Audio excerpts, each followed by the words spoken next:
Salut à tous, encore Kenfa. Aujourd'hui, je vais parler des jeux de hasard. Dans les sociétés africaines aujourd'hui, on peut constater immédiatement que les jeux de hasard ont pris une ampleur très importante et vertigineuse dans nos sociétés.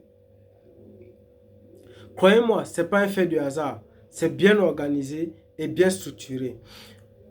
Parce que les jeux de hasard ont trois objectifs majeurs. Distraire, voler du temps et de l'argent.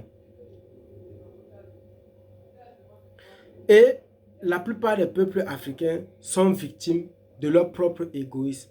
Aujourd'hui, ce qu'on appelle le succès n'est rien d'autre que la volonté de regarder les autres souffrir. En se disant, on vit mieux qu'eux.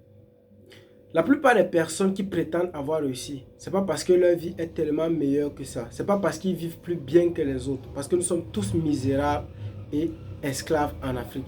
Mais c'est tout simplement parce que d'aucuns estiment que le fait de vivre mieux que les autres, ou encore le fait de souffrir moins que les autres, est pour eux un succès.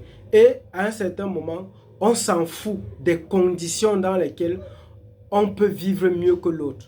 Quelles qu'en soient les circonstances, quels qu'en soient les moyens, pourvu qu'on vive mieux que l'autre.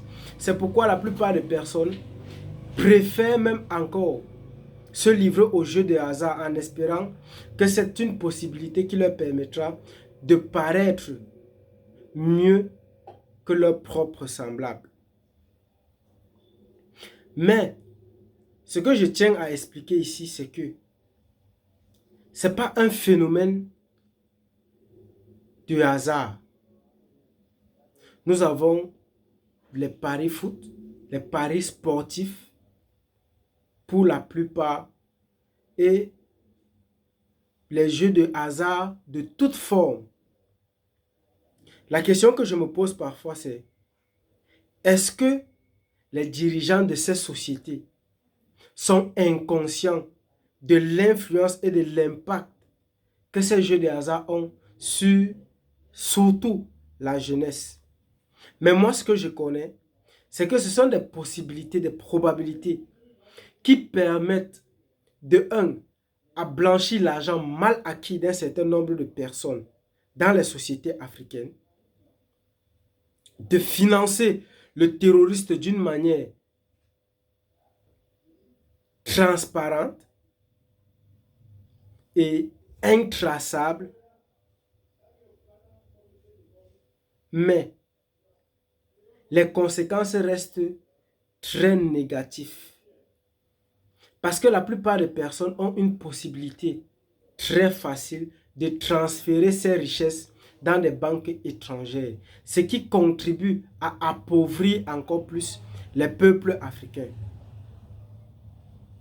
Si nous revenons dans l'histoire, par exemple, la grandeur, le pouvoir et l'influence des États-Unis d'Amérique vient de la fabrication ou encore de la production du matériel de guerre et de l'équipement de guerre pendant la première et la deuxième guerre mondiale. Et ensuite, après ces guerres, nous avons ce qu'ils ont appelé, après la deuxième guerre mondiale, le plan Marshall, qui a permis de reconstruire les peuples d'Europe qui étaient en faillite totale. Ce qui a permis aux États-Unis d'Amérique d'endetter ces pays qui aujourd'hui sont restés des esclaves ou encore des États, des propriétés américaines. Nous convenons là que la richesse ou le développement d'un peuple ne dépend pas du succès des individus, mais par contre de la capacité à cette société de produire et de commercialiser sur le plan international. Je reviens avec le cas de la Chine. Si aujourd'hui la Chine est une très grande puissance sur le plan économique et même militaire, c'est tout simplement parce qu'elle a su produire sur le plan électronique et même des produits de première nécessité comme les produits ménagers et même vestimentaires. Et elle a su gagner le marché international, ce qui lui a permis d'avoir une influence et une économie solide. Aucun pays au monde ne peut se développer avec le succès individuel et égoïste comme veulent le faire les Africains. Et c'est dans ce piège que la plupart des Africains se retrouvent généralement dans la probabilité, la possibilité de vouloir réussir d'une manière vaine ou encore facile. Nous avons un phénomène qu'on appelle le succès ou encore nous avons les influenceurs, nous avons un tas d'activités qui permet à un certain nombre d'individus de réussir individuellement sans produire aucune richesse. Aucun pays ne se développe de cette manière. Pour développer une société, un pays ou un État, il faut produire quelque chose, une richesse qui est capable d'être commercialisée sur le plan international. Moi, je vais prendre un exemple simple.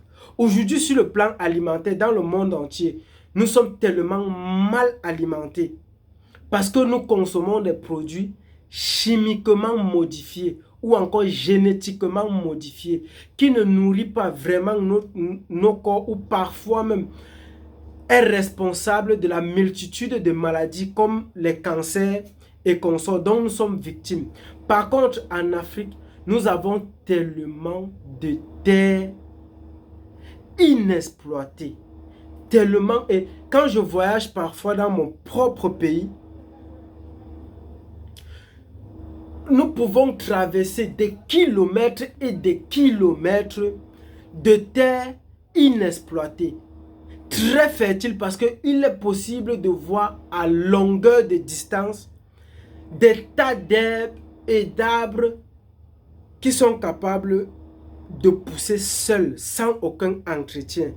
Ce sont des terres tellement fertiles, inexploitées. Je me pose la question à savoir, avec un monde pauvre sur le plan alimentaire, que ce soit végétarien ou encore sur le plan de l'élevage, pourquoi l'Afrique n'exploite pas cette terre fertile pour produire des produits alimentaires bio capables d'être commercialisés sur le plan international? Je vous assure, il n'y aura aucune concurrence. Et c'est une possibilité de gagner le marché international pour les Africains afin de pouvoir développer le continent africain. Commercialiser aussi nos richesses minières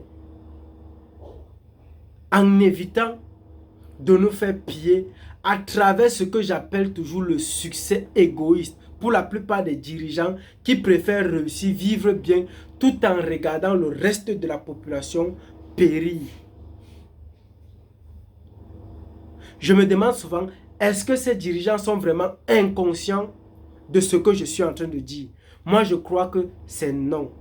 Mais il y a plutôt une complicité, une manipulation internationale qui a pour objectif de conserver l'Afrique comme un marché qui profitera à d'autres.